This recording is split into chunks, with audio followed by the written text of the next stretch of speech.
नमस्कार दोस्तों, आज हम आपको मत्स्य अवतार की कथा सुनाते हैं। इसे ध्यान से सुनिएगा। मत्स्य अवतार भगवान विष्णु के प्रथम अवतार है। मछली के रूप में अवतार लेकर भगवान विष्णु ने एक ऋषि को सब प्रकार के जीव जंतु एकत्रित करने के लिए कहा और पृथ्वी जब जल में डूब रही थी तब मत्स्य अवतार में भगवान ने उस ऋषि की नाव की रक्षा की। इसके पश्चात ब्रह्मा ने पुनः जीवन का निर्माण किया। एक दूसरी मान्यता के अनुसार एक राक्षस ने जब वेदों को चुराकर सागर की अथाह गहराई में छुपा दिया, तब भगवान विष्णु ने मत्स्य रूप धारण करके वेदों को प्राप्त किया और उन्हें पुनः स्थापित किया। मत्स्य अवतार की कथा इस प्रकार है। एक बार ब्रह्मा जी की असावधानी के कारण एक बहुत बड़े दैत्य ने वेदों को चुरा लिया। उस दैत्य का नाम हयग्रीव था। वेदों को चुरा लिए जाने के कारण ज्ञान लुप्त हो गया। चारों ओर अज्ञानता का अंधकार फैल गया और पाप तथा अधर्म का बोलबाला हो गया। तब भगवान विष्णु ने धर्म की रक्षा के लिए मत्स्य रूप धारण करके हयग्रीव का वध किया और वेदों की रक्षा की। भगवान ने मत्स्य का रूप किस प्रकार धारण किया, इसकी विस्मयकारिणी कथा इस प्रकार है। कल्पांत के पूर्व एक पुण्यात्मा राजा तप कर रहा था। राजा का नाम सत्यव्रत था। सत्यव्रत पुण्यात्मा तो था ही, बड़े उदार हृदय का भी था। प्रभात का समय था, सूर्य हो चुका था। सत्यव्रत कृतमाला नदी में स्नान कर रहा था। उसने स्नान करने के पश्चात जब तर्पण के लिए अंजलि में जल लिया तो अंजलि में जल के साथ एक छोटी सी मछली आ गई।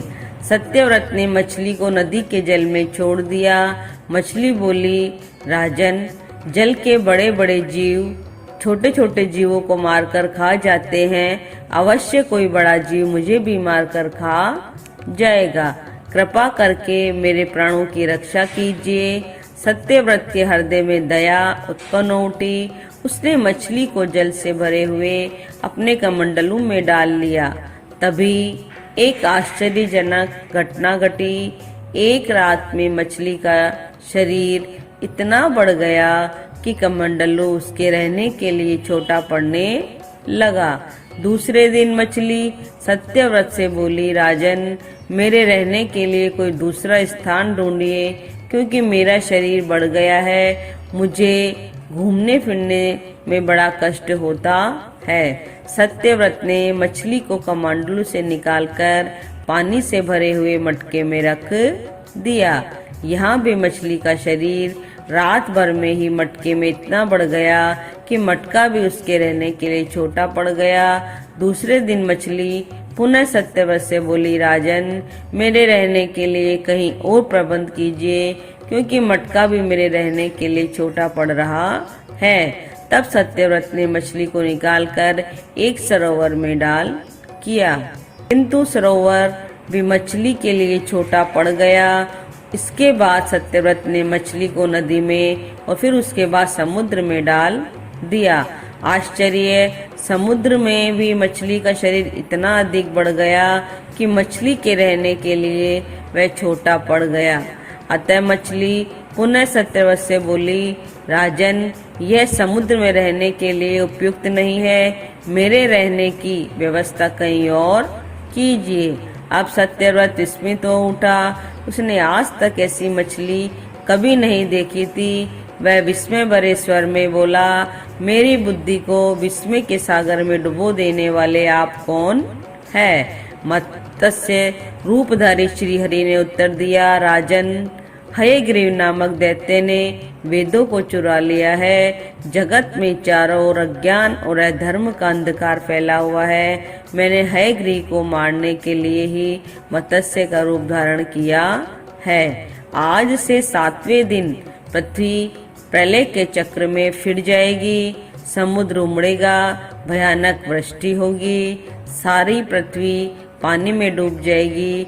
जल के अतिरिक्त कहीं कुछ भी दृष्टिगोचर नहीं होगा। आपके पास एक नाव पहुंचेगी। आप सभी अनाजों और औषधियों के बीजों को लेकर सप्तऋषियों के साथ नाव पर बैठ जाइएगा। मैं उसी समय आपको पुनः दिखाई पड़ूंगा और आपको आत्मत्व का ज्ञान प्रदान करूंगा। सत्यव्रत उसी दिन से हरि का स्मरण करते हुए प्रलय की प्रतीक्षा करने लगे। 7वें दिन प्रलय का दृश्य उपस्थित हो उठा। समुद्र भी उमड़कर अपनी सीमाओं से बाहर बहने लगा। भयानक वृष्टि होने लगी। थोड़ी ही देर में सारी पृथ्वी पर जल ही जल हो गया। संपूर्ण पृथ्वी जल में समा गई। उसी समय एक नाव दिखाई पड़ी। सत्यव्रत सप्तऋषियों के साथ उस नाव पर बैठ गए।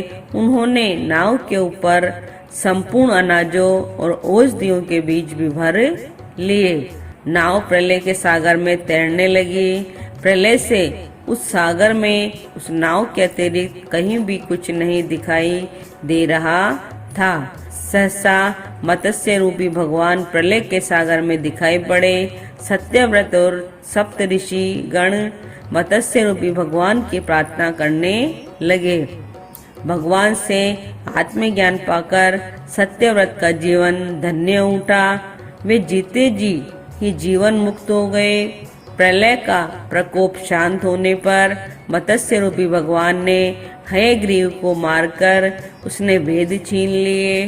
भगवान ने ब्रह्मा जी को पुनः वेद दे दिए। इस प्रकार भगवान ने मत्स्य रूप धारण करके वेदों का उद्धार तो किया ही, साथ ही संसार के प्राणियों का भी अमित कल्याण किया। आपको ये कथा कैसी लगी? इसे लाइक कीजिए, सब्सक्राइब कीजिए और बने रहिए चैनल के साथ। जय जय श्री राधे।